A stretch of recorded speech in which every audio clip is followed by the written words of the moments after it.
கொஞ்சம் அமைதியா இருக்கணும். கொஞ்சம் அமைதியா இருக்கணும். அங்க 28 தொகுதியில போட்டியிடுறோம். இங்க 234.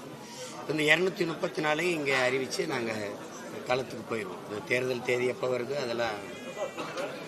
அதனால எப்பவுமே நாங்க முந்தைய அறிப்பில் கவனமா இருப்போம். போன முறை நாடாளுமன்றத்தில் எங்களுக்கு சின்னம் இல்லாதனால கொஞ்சம் ரொம்ப திணறிட்டோம். அது வேட்பாளர் அறிவிக்கும் போது கூட எங்களுக்கு எந்த சின்னத்தில் போட்டியிட போறோம்னு தெரியல.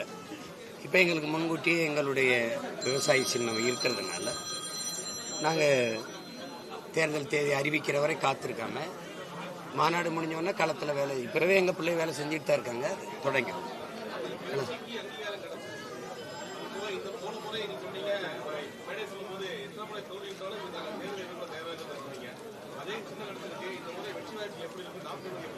இல்லை, எல்லா கட்சிகளுமே வெற்றிங்கிற இலக்கை நோக்கி தான் போகும். மற்றவர்கள் அடைகிற வெற்றிக்கும் கொஞ்சம் அமைதியா இருக்கணும். கொஞ்சம் அமைதியா இருக்கணும்.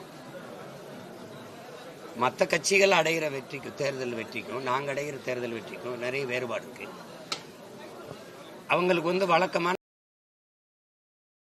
செய்திகளை உள்ளது உள்ளபடி தெரிந்து கொள்ள ரெஃப்ளெக்ட் நியூஸை சப்ஸ்கிரைப் பண்ணுங்க.